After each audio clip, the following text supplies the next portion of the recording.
Well, how's the office coming along? That's good, man. Getting ready to start painting. I thought we were waiting till the off season. Yeah.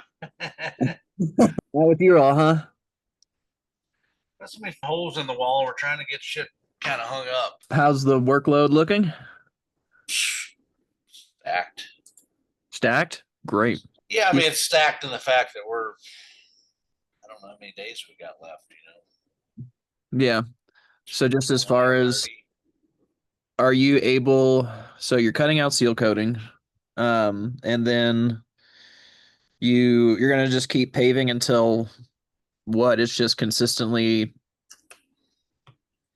Kind of depends below on the a certain scope. I mean, temperature. residential stuff, I mean, if it gets much below 50, it's hard to make that stuff look good,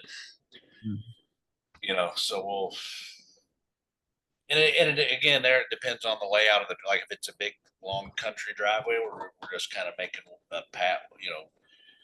Mostly it's a long lane that we're just using the paver, then we can probably pull it off. If you get in a smaller kind of subdivision residential type application where you got to rear inch your garage and you got to make 4 or 5 different pulls around back before you get to the straightaway. Those joints can get a little more challenging to blend in, and anywhere you got to do handwork, it starts getting to where it can look a little funky, funkier than most East End, Jefferson County, Oldham County folks want to see on their driveway. So do we risk it? You know, What we can, we can do things like getting torches out there and taking a little more time, but even then, you're burning the mix up a little bit. You're still raking quite. You can't, it just puts us in a bad situation, or potentially bad situation, to not be able to deliver what kind of product we want to be delivering to people. So it's at some point you got to say it's not advisable. and for commercial lots, they're just not as picky, or it's just much easier with the longer pulls and stuff like that. They're not as picky typically, and then yeah, you get a little more wide open, hot pulls. Where you can keep the joint hot, get a roller right on it. It's when you get those longer stretches of paving a mat, paving a pad, or a panel. You have a better opportunity to get the screed set where you're really matching a joint really, Mm. really good. It's really dialed in, and there's really not much raking involved either. So that's really what kind of applications can we get into that aren't requiring a boatload of handwork, that kind of bring the bigger rocks up to the top and can leave a lesser. It's not like it's an unappealing finish, but to the common consumer, it doesn't look as slick as something that was laid out behind this, a 4,000 pound screen behind the paver. So it opens Pandora's box, man. Yeah. So, what about the technology? Have you explored the technology in the last few years with, I'm pretty sure I've heard of infrared stuff you can use, and I'm sure Yeah, there's some new devices. Have you heard about those, or is it even worth the investment for another couple weeks of work? not really, and most of that stuff's used for patching and repair work. Just kind of heating the joints up around the patch. Gotcha. We do have heated in gates on our paver, which keep the joints, you know, probably as hot as possible in any kind of paving application. So that helps, keep that stuff warm. But On the in gate. So is that has it before it goes before the asphalt's laid in the front of the paver or the back? so you've got the main screed, and then you've got the extensions which open up to allow you to go wider than 8 feet. Mhm. And on the end, well, even if you're all the way in, so there's a screed, and then there's an in gate which basically chops it off, or controls the width. It goes from 8 feet out to 15 and a half. So the ends of that screed, if you will, are also heated. Yeah, I guess that could make a difference instead of being cold-ish metal from the outside coming in. Exactly. Yep. Yeah. It just keeps the box a little, the area that's containing the mixture, as it goes through the conveyor down into the chute, uh, you know, down to the bin and where the augers are. It just keeps it a little warmer down in that area. right before it goes on the ground, as it's going on the ground. Gotcha. Thanks for the education. That's yeah, I'm just sitting here thinking like, is it worth, you know, someone I've seen you all use torches, as you're reheating the joint.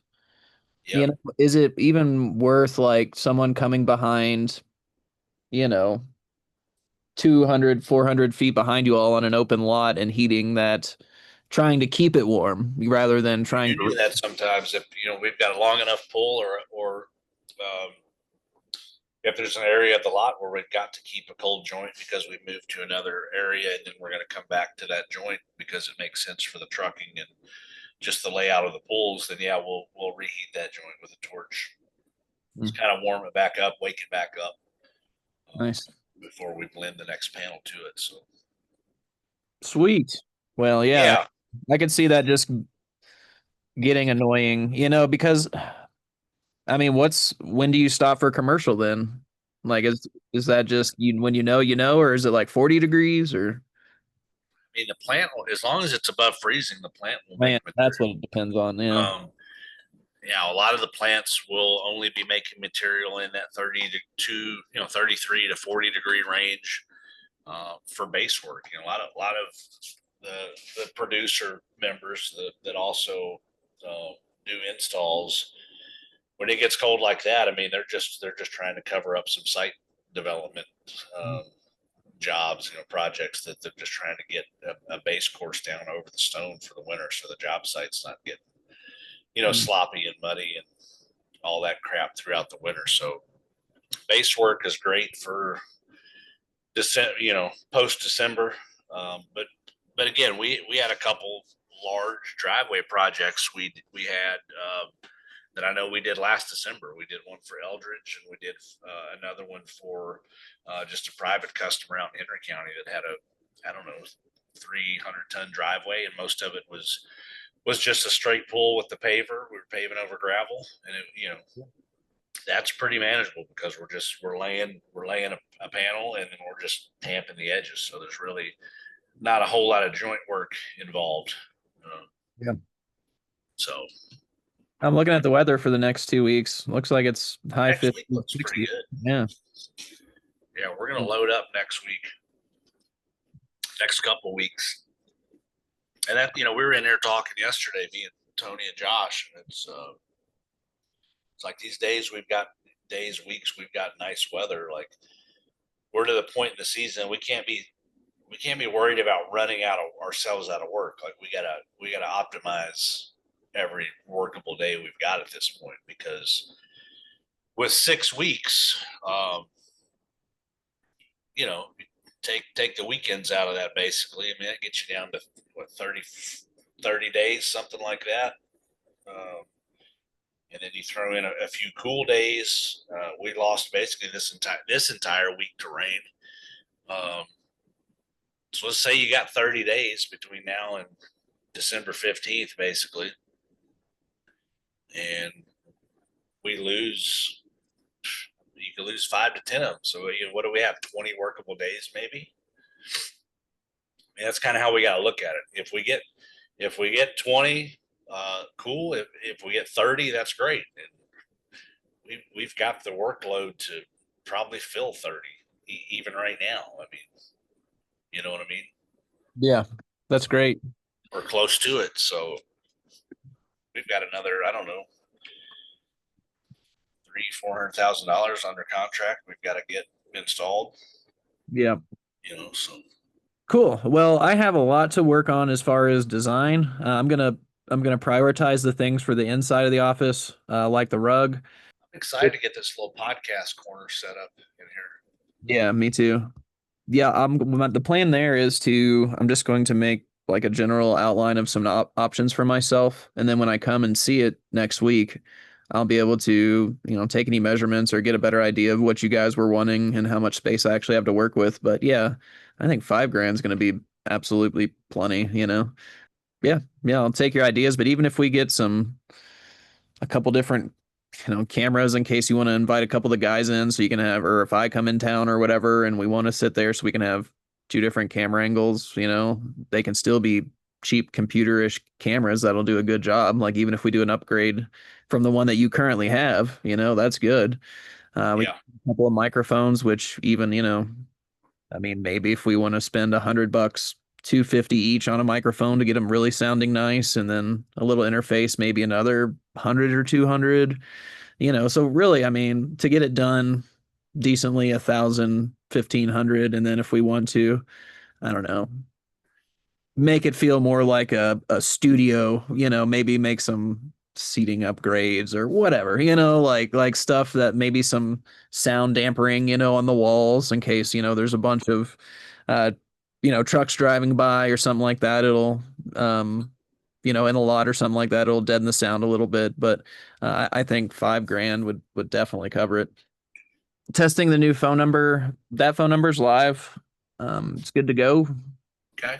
My recommendation is that, you just give it a call as with all of your free time, and, Yep. pass it out to a good friend or two or family and see if they want to give it a call and have any advice. I've called it quite a few times now and I really like the process or really like what it's doing so far. I've really tried to throw it some curveballs. I've started saying I'm from, Nashville, and I had to, make sure that it's in Kentucky or Southern Indiana. And then that I also asked their, or that she also asks their county. Um, and then I also added some things like if it's like a good spirited person, there are some cheesy jokes, a list of 2 or 3 cheesy jokes I approved, and then some reassuring statements and stuff like that. But long story short, I think we should test this over the next week, make any improvements. Um, so I don't know if you got to that video I sent, but basically, if we want to allow multiple people to have access, it goes from $22 a month to $330 a month. Damn. Um, yeah, but I do think there is an automation I can come up with to where we can stay on the $22 a month plan, and then it'll run Yeah. information where it'll send. I think I may have sent all this, but basically the transcript, a summary, and then the actual MP3 recording to your email, and then send a notification to your phone that a new call has been, recorded. And then there's always still the option if they want to talk to a human, it's being routed to your number right now. If it just sends to, because I've been putting everything in Leap for myself, and now I've basically been the receptionist. So if I can get all of that information via email or transcript, Mhm. as long as I've got a name, an address, a phone number, and an email address, I'm good. Oh, it also has the Pacer manual knowledge base and our mission and values and stuff like that, which is That's fun. tight. Yep. I've been using. I'm on Chat GPT. I've been using the voice feature a lot lately. Just like Yeah. having conversations. I was watching some Gary Vee stuff. Just have a 30-minute just dump load my thoughts, feelings, the situation, the numbers, all the garbage. Gary Vee's like, just talk to this thing for 30 minutes about your ideas and your thoughts and your goals, and like this thing help you. Phenomenal, isn't it? Yeah, I talk to it while I work out. I mean, that's what I honestly I love. Now I get up around 4:15 every morning, so I can have from 4:15 to 6 just to take in anything I find important, talk with my AI, and then put the ideas in. But it's always related to the work I'm doing, but it's my free thought Yeah. to, the behind the scenes stuff, not just the nitty gritty. And I mean, to the people who say that it doesn't work or it's not going anywhere, it's like, you gotta ask it for more than movie tickets and you got to give it some context. You know what I mean? That's where Yeah. like 30-minute conversation helps. And and when you talk about like you have that 30-minute conversation and then you know that there's a projects feature, so you save that conversation to a projects feature. And now you can go back to that at any time and have pick up that same conversation. You can add documents to it. And that's where like the true value comes in when you can organize this thing to where it knows only the information you need it to know relevant to a subject. And Yeah. then you can start having conversations with it. But Any other large jobs for Nathan Drone Guy to possibly be notified of? Not really. Oh, dump truck designs. I'm gonna work on V1 of those, or I guess version 2. If you think of anything else, this week that you may want to chat about while we're there related to purchasing the office or, that time and Yeah. decision, that'll probably be what we talk about. Okay. Let's go get it. Let's do it, man. Thank you.